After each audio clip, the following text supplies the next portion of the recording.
Some time ago, I got a review copy of NIV translator Mark Strauss's book, 40 Questions About Bible Translation. I wrote a review of it for the Detroit Baptist Seminary Journal because I really loved it, and I want to quickly share my thoughts with you in this book, which is sitting in a box in my garage until I can finally build an office in there, which I'm now finally doing because the Lord does seem to be blessing my efforts to do more video Bible teaching. Anyway, in this book, Strauss uses the 40 questions format to excellent effect. As he answers 40 questions about a topic he knows a lot about, Bible translation.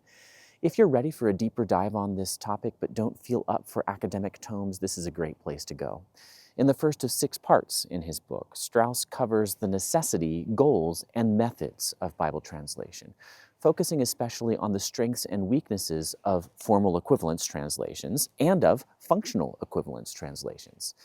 In the second part, Strauss briefly covers textual criticism and canon, that is, what should you translate, before speaking with obvious intelligence to several other preparatory questions. Should you make a revision or a new translation? Should you work with a committee or do individual translation work? How should your theological perspective play into Bible translation? Who is your audience for this translation? What reading level and social register are you aiming at? When and where will you transculturate rather than translate or transliterate? Will you do so, for example, with coins, weights, and measures, or with animals? If you've never really considered questions like these, you have some really fun and nerdy learning to do, and Strauss will help you so much. In part 3 of his book, Strauss speaks with rich experience and numerous examples through challenges that Bible translators face. He discusses the translation of difficult words and collocations, that is, word pairs, of idioms, of poetry and metaphorical language, of figures of speech. Strauss discusses when and whether implications should be brought out by translators. Should Asia be explained, for example? Should you add river to they went down to the Jordan River? How should you deal with euphemisms, with weights and measures and money and time? How should translators handle the complex and controversial matters related to gender language in Scripture? How should they format their work? My classic NIV story is that it took an NIV translator deciding that an added word was required to help me finally understand Psalm 16:6 after a lifetime of not understanding it. I just didn't get, and didn't realize I didn't get, the lines are fallen unto me in pleasant places. It sounded nice. I even memorized it. I sort of assumed I understood it. But some NIV translator realized that a lot of readers were unlikely to understand lines, even though that's what the Hebrew literally says. So he added the word boundary. David was saying that the boundary lines around his property gave him a rather nice property. Aha! It was many experiences like these that led me to realize that the NIV was going to be an abiding part of my life, despite the criticisms that people in my world were always levying against it. I'm not saying the NIV is above criticism or that Mark Strauss is. I'm saying that over and over again, I see people online, and not just King James only people, criticizing the NIV or some other translation without making any effort at all that I can see to understand the reasoning behind the translation choice they're criticizing. Strauss will do that. He'll explain why the word boundary was added. Part 4 brings Strauss to the history of translation, and he reaches back through the King James Version, which gets several chapters that were excellent, to medieval and ancient translations. This was a very enjoyable section.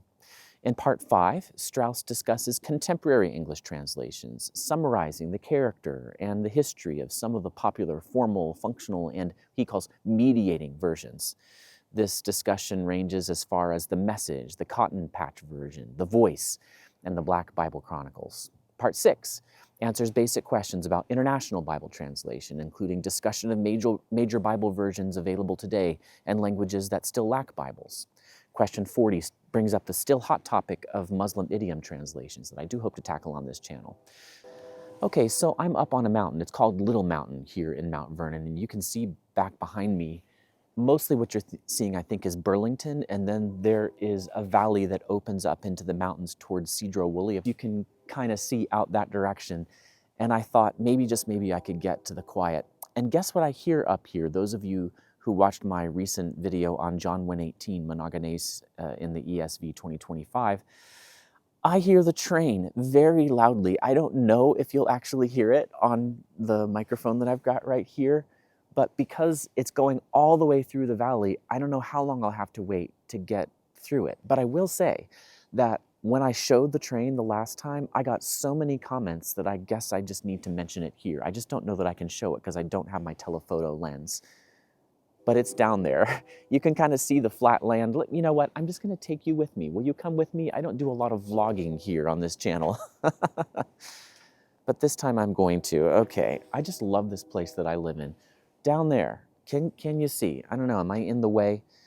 Down there in the valley, the train has to snake all the way up and then up to the coast where it goes on this very narrow track, obviously a train track, between the coast and this beautiful drive called Chuckanut Drive. If you ever get up here, visit Blackburn Gardens where my wife has beautiful flowers, and then go up the Chuckanut Drive from the Burlington area to Bellingham. Okay, I'm not hearing the train anymore, so I'm going to get back to my video. Strauss does not attempt to break new ground in this book. That's not its purpose. Its value lies in representing the state of play in evangelical Bible translation, what might be called the centrist position. The NIV, which Strauss has worked on for several years, is nothing if not centrist. Indeed, he places it in his mediating category, along with the NEB, REB, NET, HCSB, and CEB, between the formal, NASB, New King James, NRSV, ESV, and functional, that would be the TEV, NCV, CEV, and God's Word Translation and New Living Translation Bibles. Some might wish to see the center shift back to where it was when the King James bestrode the English-speaking church like a colossus, with one foot on each side of the Atlantic, but that center has clearly and empirically moved. And Strauss both assumes this fact and argues for it, mainly by demonstrating how well it works. That is, if the major modern English Protestant Bible translations are viewed as representing God-given poles in the task of translation, accuracy versus readability, form versus function, then it's to be expected that translators will characteristically lean one way or the other. Perhaps then the way to solve the perennial difficulty of choosing form or function is to hold on as tightly as one can to a spot halfway between them.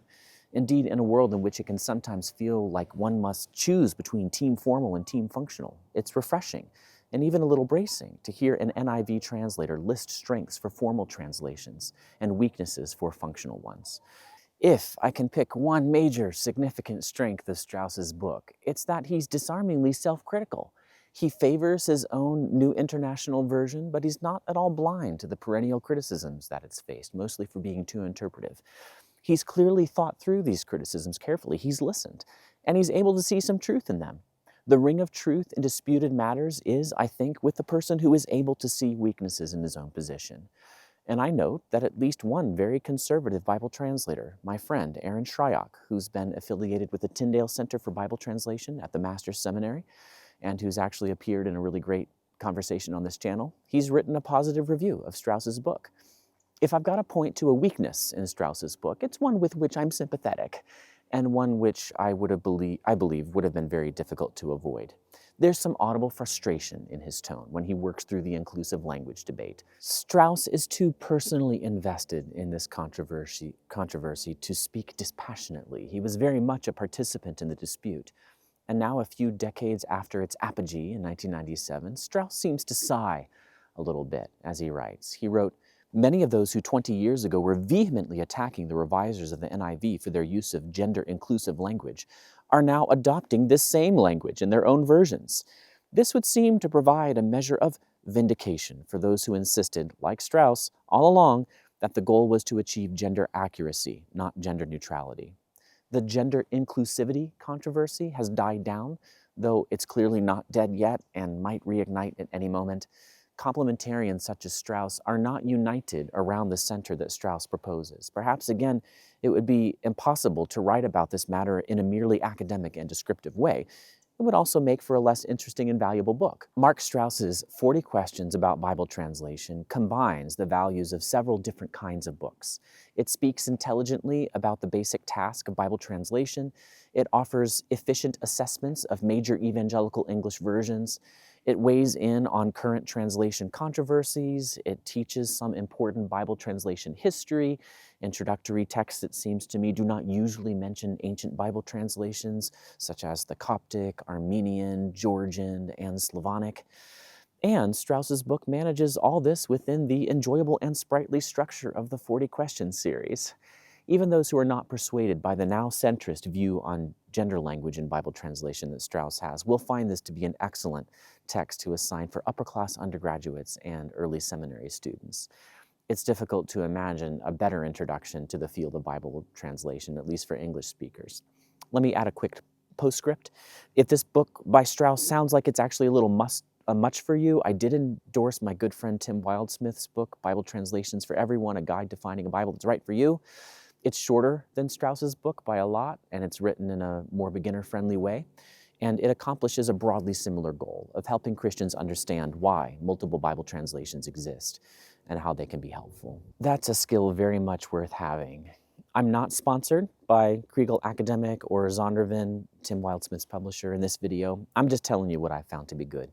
This video is not sponsored, but it is supported by those of you who give at YouTube and Patreon and buy me a coffee, those of you who are paying for my courses on YouTube or Patreon at the $25 a month level, and those of you who've supported my work by giving me work, church web design and hosting and logo design work. That's how I'm feeding my family, all this stuff. And I'm just thrilled to be serving Christ's body in these ways. Thank you for the role that you play.